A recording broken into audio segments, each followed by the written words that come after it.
कई बार ये सवाल होता है कि क्लब फुट कितने प्रकार का होता है? क्या क्लब फुट भी अलग-अलग वैरायटी का होता है? तो जी हाँ, क्लब फुट के कई डेफिनिशंस या फिर अलग-अलग टाइप्स या प्रकार बताए गए हैं। तो सबसे कॉमन जो सबसे आम जो है वो इडियोपैथिक क्लब फुट कहा जाता है। इडियोपैथिक क्लब फुट मतलब अंग्रेजी में इडियोपैथिक का मतलब होता है उसका एग्ज़ैक्ट कारण नहीं पता, है ना? तो वो उसको बोलेंगे इडियोपैथिक क्लब फुट। उसके अलावा एक चीज़ होती है syndromic club foot. Syndromic club foot मतलब उसमें क्लब फुट के अलावा और भी विकार शरीर में मौजूद हैं। मान लीजिए उसको कूल्हे की भी बीमारी है, उसको घुटने की भी बीमारी है, जैसे कि एएमसी नामक सिंड्रोम होता है या फिर उसको कोई दिल या कोई भी और बीमारी है। तो कुल मिला के वो एक सिंड्रोमिक क्लब फुट उसको कहा जाएगा, जिसमें कि क्लब फुट यानी कि पैर के अलावा और भी विकार हैं। यहाँ ये बात ध्यान रखने वाली है कि इडियोपैथिक क्लब फुट में आम तौर पर केवल पैर में बीमारी है, ज़्यादा बीमारियाँ उसमें एज़ अ समूह जो होता है सिंड्रोम वो नहीं है। इसके अलावा एक होता है प्रकार न्यूरोजेनिक क्लब फुट, जैसे कि कमर में कोई फोड़ा है या कमर में कोई दिक्कत है, तो ऊपर नसों में समस्या होने की वजह से बच्चे को पैर में टेढ़ापन है, जिसको कि न्यूरोजेनिक क्लब फुट कहा जाता है। इसके अलावा और प्रकार हो सकता है कॉम्प्लेक्स या एटिपिकल क्लब फुट।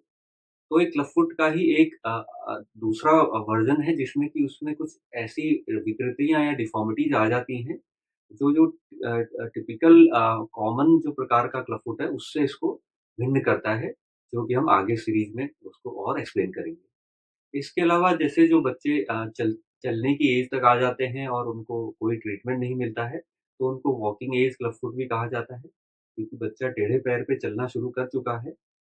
तो उसमें और विकृतियाँ बढ़ जाती हैं। तो भारत में अनफॉर्चुनेटली अभी भी कई बच्चे चलने की स्थिति तक पहुँचने तक भी ट्रीटमेंट नहीं उनको मिल पाता है, तो उनको वॉकिंग एज क्लब फुट कहा जाता है।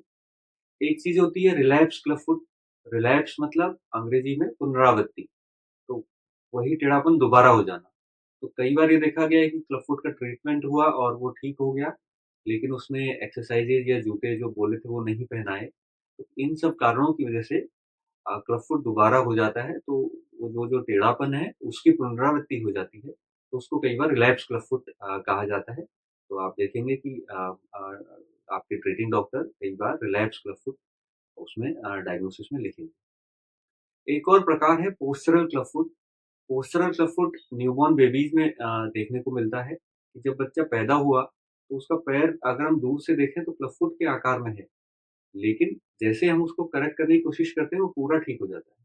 तो मतलब ये है कि वो पोस्चर में तो क्लब फुट जैसा है और उसकी जो संरचनाएँ हैं, जो एनाटॉमिकल स्ट्रक्चर्स हैं, बोन और सॉफ्ट टिश्यूज़ और मसल्स, वो बिल्कुल नॉर्मल हैं और किसी भी वजह से गर्भावस्था में केवल पैर की पोज़ीशन होने से वैसा वो दिख रहा है, बट वो जनरली स्ट्रेचिंग से या 1-2 प्लास्टर में ही ठीक हो जाता है। तो उसको हम ट्रू क्लब फुट नहीं बोलते, उसको पोस्चरल क्लब फुट बोलते हैं।